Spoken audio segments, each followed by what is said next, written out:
আসসালামু আলাইকুম। আশা করি সকলেই ভালো আছেন। সুপ্রিয় চাকরি প্রত্যাশী ভাই ও বোনেরা, আজকের ভিডিওতে আমি আপনাদেরকে পরিবার পরিকল্পনা মন্ত্রণালয়ের সার্কুলার নিয়ে কিছু আপডেট দেখাবো। তো এটা কিন্তু অনেকেই নামে চেনে, ফ্যামিলি প্ল্যানিং অথবা স্বাস্থ্য সহকারী অথবা সিভিল সার্জনের কার্যালয়ের নাম শুনেও চিনে থাকে। তো এই ভিডিওর মাধ্যমে আমি আপনাদেরকে বেশ কিছু সার্কুলারের যেগুলো ডেট শেষ হয়ে গেছে এবং যে জেলাগুলোর সার্কুলার এখনো দেয় নাই সেই জেলাগুলো নিয়ে আলোচনা করব। তো কোন কোন জেলাতে সার্কুলার দিয়েছে এবং কোন কোন জেলাতে এখনো দেয় নাই বা সামনে দিবে, এই বিষয়গুলো কিন্তু এই ভিডিওর মাধ্যমে আপনি জানতে পারবেন। তো আমি কিন্তু বাংলাদেশের ৬৪ জেলার সিভিল সার্জনের কার্যালয় থেকে শুরু করে ডিসি অফিসের নিয়োগ সার্কুলার এবং সকল অধিদপ্তর মন্ত্রণালয়ের নিয়োগ সার্কুলারগুলো এই চ্যানেলে আপলোড দিয়ে থাকি। যারা নতুন আছেন, নতুন ভিডিওটা দেখতেছেন, অবশ্যই চ্যানেলটিতে সাবস্ক্রাইব করে রাখবেন। বাংলাদেশের সকল সরকারি নিয়োগ সার্কুলারগুলো আপনি জানতে পারবেন। এছাড়াও সিভিল সার্জন নিয়ে আপনি কোন জেলা থেকে দেখছেন, এটাও কিন্তু আপনি কমেন্টে বলে যেতে পারেন। আমরা কিন্তু রিপ্লাই দেওয়ার চেষ্টা করব ইনশাআল্লাহ। তো সিভিল সার্জনের কার্যালয় নিয়োগ সার্কুলার নিয়ে কিছু কথা বলি আগে। এটা কিন্তু জেলা পর্যায়ের হয়ে থাকে। যার জেলার সেই জেলার প্রার্থীরা আবেদন করে থাকে। আর এই সার্কুলারটা মোটামুটি বড় হয়ে থাকে। আর এই সার্কুলারের মধ্যে স্বাস্থ্য সহকারী নামে একটা পদ দেখবেন। এই পদটা কিন্তু অনেক বড় একটা পদ হয়ে থাকে। অর্থাৎ যে জেলাতে পদসংখ্যা বেশি সেই জেলাতে, মানে যে জেলাটা বড় এবং যে জেলাতে শূন্য পদের তালিকাটা বেশি থাকে, সেখানে পদসংখ্যাটাও বেশি থাকে, এটাই স্বাভাবিক থাকবে। আর এইটা কিন্তু এইচএসসি পাশে আবেদন করা যায় ১৬ গ্রেড। স্বাস্থ্য সহকারী পদটার উপরেই সবাই আসলে মানে আবেদন করার জন্য আগ্রহ হয়ে থাকে। যেহেতু এটা নিজের জেলাতেই আবেদন এবং নিজের জেলাতেই পরীক্ষা হয়ে থাকে এবং নিজ জেলাতেই কর্মসংস্থান। চাকরি হইলে কিন্তু নিজের জেলাতেই আপনার চাকরি হবে, নিজের ওয়ার্ডে। তো এজন্য এটাতে সবাই চাকরি করার জন্য ভালো একটা আগ্রহ। তো এইটাতে কিন্তু যারা আবেদন করতে চান, আপনাদেরকে মিনিমাম এইচএসসি পাস থাকতে হবে। তাহলে আপনারা আবেদন করতে পারবেন। তো বেশ কিছু জেলার কিন্তু আবেদনের সময় শেষ হয়ে গেছে, সেগুলো আমি দেখাবো। তো তার আগে একটা বিষয় বলে নেই, সিভিল সার্জনের কার্যালয়ের যে খাগড়াছড়ির যে নিয়োগ সার্কুলারটা, এটার কিন্তু সময় আর মাত্র অল্প কয়েকদিন রয়েছে। এরপরে কিন্তু আর আপনারা আবেদন করতে পারবেন না। সো এখানে সার্কুলারটা দেওয়া হয়েছে, বলা হয়েছে যে খাগড়াছড়ি পার্বত্য জেলা পরিষদে হস্তান্তরিত সিভিল সার্জন কার্যালয়ের আওতাধীন নিম্নবর্ণিত বিদ্যমান শূন্যপদ সমূহে নিয়োগের নিমিত্তে বাংলাদেশের প্রকৃত নাগরিক ও খাগড়াছড়ি পার্বত্য জেলার স্থায়ী বাসিন্দাদের নিকট থেকে দরখাস্তের জন্য আহ্বান করা যাচ্ছে। তো এটা কিন্তু সরকারি স্থায়ী নিয়োগ সার্কুলার হয়ে থাকে। তো এটা হচ্ছে আপনার কম্পিউটার অপারেটর পদ রয়েছে প্রথমত যে পদটা, এটা হচ্ছে ষাটমুদ্রাক্ষরিক কাম কম্পিউটার অপারেটর, যেখানে একটি পদ রয়েছে ১৪ গ্রেডের। এখানে শিক্ষাগত যোগ্যতা চাওয়া হয়েছে যে কোনো স্বীকৃত বিশ্ববিদ্যালয় হইতে স্নাতক ডিগ্রি অথবা সমমানের ডিগ্রি থাকলে আবেদন করতে পারবেন। অর্থাৎ আপনি যদি অনার্স পাস করে থাকেন অথবা আপনি ডিগ্রি পাস করে থাকেন, তবে আপনি আবেদন করতে পারবেন। এছাড়াও এখানে বলা হয়েছে কম্পিউটার প্রসেসিং সম্পর্কে কম্পিউটারের ব্যবহারের দক্ষতা থাকতে হবে এবং word processing, data entry operator, এছাড়াও টাইপিং, তারপরে আপনার MS word, excel, Microsoft office সম্পর্কে, এক কথায় মাইক্রোসফট অফিস সম্পর্কে আপনার ভালো একটা এক্সপিরিয়েন্স থাকতে হবে, দেন কিন্তু আপনি আবেদন করতে পারবেন। এছাড়াও এখানে বাংলাতে বলা হয়েছে যে ২৫ শব্দ এবং ইংরেজিতে ৩০ শব্দের গতি থাকতে হবে।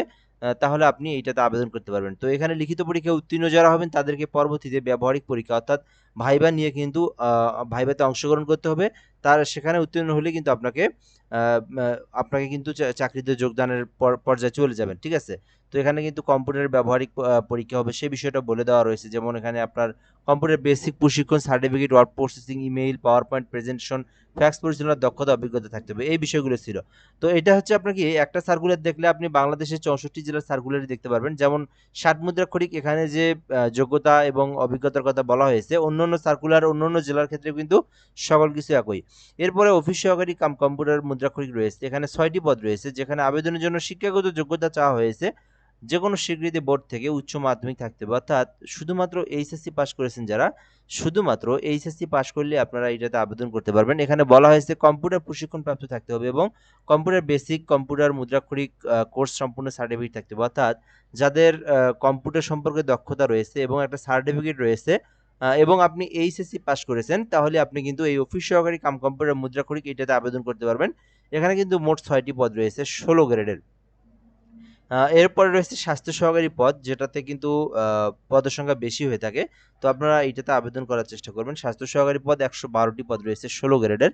তো শিক্ষাগত যোগ্যতা চাওয়া হয়েছে উচ্চ মাধ্যমিক, অর্থাৎ শুধুমাত্র এইচএসসি পাস করলেই এটাতে আবেদন করা যায়। আলাদা কোনো অভিজ্ঞতা বা কোনো কিছুরই প্রয়োজন নাই। শুধুমাত্র যারা এইচএসসি পাস করেছেন স্বাস্থ্য সহকারী পদে আবেদন করতে পারবেন। এছাড়াও ড্রাইভার পদ রয়েছে, এখানে একটি পদ রয়েছে যেখানে আপনার 16 গ্রেডের নিয়োগ সার্কুলার দেওয়া হয়েছে।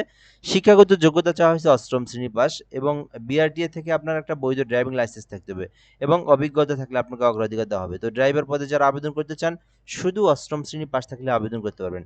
তো আপনি আপনার শিক্ষাগত যোগ্যতা অনুযায়ী যে পদে চাচ্ছেন সেই পদে আবেদন করতে পারবেন। আর অন্যান্য জেলাতে আরও বেশ কিছু পদের সংখ্যা থেকে থাকে, যেখানে আপনার ক্যাশ সরকার থাকে, তারপর আপনার স্বাস্থ্য সহকারীর পাশাপাশি আরও কম্পিউটার অপারেটর পদ থেকে থাকে। এছাড়াও এখানে আপনার আরও একটা পদ থাকে, সেটা হচ্ছে আপনার হিসাব সহকারী থাকে। ঠিক আছে, এরকম অনেকগুলো পদ থেকে থাকে। তো এক একটা জেলার কিন্তু মানে শূন্য পদ অনুযায়ী যে পদে শূন্য পদ থাকে সেই কিন্তু পদের সংখ্যা থাকে। তো এরপরে দেখব আবেদন করতে কিন্তু 32 বছর পর্যন্ত আবেদন করতে পারবেন, অর্থাৎ সরকারি চাকরির যেটা বয়স 32 বছর পর্যন্ত আবেদন করা যায়। আর আবেদন করার জন্য এখানে ফি, যেটা সরকারি চাকরির গ্রেড অনুযায়ী ফি জমা দিতে হবে। 16 গ্রেডের যেহেতু পদের সংখ্যা এখানে সবগুলোই 16 গ্রেডের সরকারি ফি হচ্ছে সেটা হচ্ছে 100 টাকা। এটা আপনার বাংলাদেশের সকল জেলাতে আপনার সকল জেলাতে, অর্থাৎ এই সার্কুলারটা ছাড়া বাকি 63 জেলার সার্কুলারে কিন্তু অনলাইনে আবেদন, বাট এটা কিন্তু অফলাইনে আবেদন করতে হবে আপনাদেরকে। তো এখানে আবেদনের জন্য প্রসেসটা হচ্ছে সরকারি পরিপত্র অনুসারে আবেদনপত্রের সাথে পরীক্ষার ফি বাবদ 100 টাকা অফেরতযোগ্য চেয়ারম্যান পার্বত্য জেলা পরিষদ খাগড়াছড়ি এর নামীয় সোনালী ব্যাংক খাগড়াছড়ি শাখার চলতি হিসাব নং এই যে ব্যাংক শাখা দেওয়া রয়েছে এই শাখা অনুযায়ী আপনাকে এই শাখায় কিন্তু জমা স্লিপের মাধ্যমে মূল কপি সংযোজন করে আপনাকে কিন্তু একটা 100 টাকার পে অর্ডার আপনাদেরকে আবেদনপত্রের সাথে সংযুক্ত করতে হবে। এছাড়াও এখানে বেশ কিছু ডকুমেন্ট যেগুলো আপনার প্রয়োজন হবে এগুলো দেওয়া রয়েছে, এখানে আপনারা দেখতে পারেন। এবং এখানে বলা হয়েছে এই সার্কুলারটা আপনারা পাবেন হচ্ছে KHDC.gov.bd লিখে আপনারা সার্চ করবেন অনলাইনে অথবা গুগলে। তো এটার আমি লিঙ্কটা আপনাদেরকে একটু জুম করে দেখাই। KHDC.gov.bd লিখতে হবে। তো এটা লিখলেই কিন্তু খাগড়াছড়ি জেলার যে সিভিল সার্জনের যে সার্কুলারটা এটা আপনার পাবেন নোটিশ বোর্ডে। এছাড়াও কিন্তু আপনি খাগড়াছড়ি জেলা পরিষদের যে ওয়েবসাইট সেখান থেকে আপনি আদারওয়াইজ বাকি সকল ইনফরমেশনগুলো জেনে নিতে পারবেন। আর এখানে মৌখিক পরীক্ষার সময় কি কি ডকুমেন্ট নিয়ে যেতে হবে এগুলো দেওয়া রয়েছে। এরপরে যদি এখান থেকে দেখাই, এখানে আপনার তো দেওয়াই রয়েছে যে আপনারা পাঠাবেন কোন বরাবর। এখানে পাঠাতে হবে খাগড়াছড়ি পার্বত্য জেলা পরিষদ বরাবর, চেয়ারম্যান বরাবর পাঠাতে হবে পার্বত্য জেলা পরিষদ খাগড়াছড়ির এই নামে আপনারা পাঠাবেন। এটা আপনার ডাকযোগে অথবা কুরিয়ারে অথবা আপনারা সরাসরিও পাঠাতে পারেন। যারা খাগড়াছড়ি জেলার স্থায়ী বাসিন্দা আছে শুধুমাত্র তারাই আবেদন করতে পারবে এই সার্কুলারে।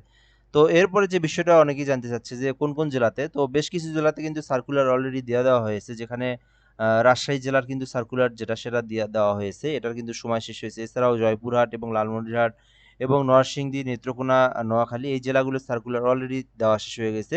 তো ম্যাক্সিমাম জেলার কিন্তু এখনো সার্কুলার দেয় নাই, প্রায় 40টার মতো জেলাতে এখনো সার্কুলার দেয় নাই, যেটা কিন্তু 25 সালের শেষের দিকে প্রায় 15-16টা জেলাতে দিয়েছে, বাকি জেলাগুলোতে এখনো দেয় নাই।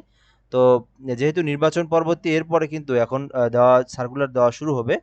তো বাকি জেলাগুলোর সার্কুলার কিন্তু আপনারা ধারাবাহিকভাবে পাবেন, অর্থাৎ আপনার এই সার্কুলারগুলো কিন্তু আপনার সামনের মাস থেকে আপনার পাবেন। এগুলো আপনার ধারাবাহিকভাবে দেয়, একসঙ্গে সব জেলাতে দেয় না। তো দেখবেন আজকে জেলা আবার 10 দিন বা 5 দিন পরে অন্য জেলা দেয়। এইভাবে আপনারা সকল জেলার সার্কুলারগুলো আপনি পেয়ে যাবেন, আমাদের মাধ্যমে পেয়ে যাবেন। তো আজকের ভিডিওটা এই সার্কুলার নিয়েই থাকলো। এর পরবর্তী যে সার্কুলারটা আপনারা কমেন্ট বক্সে জানাতে পারেন কে কোন জেলা থেকে দেখছেন। আমরা রিপ্লাই দিয়ে আপনার বিষয়টাকে জানিয়ে দেওয়া হবে ইনশাআল্লাহ। ধন্যবাদ, ভালো থাকবেন, আসসালামু আলাইকুম।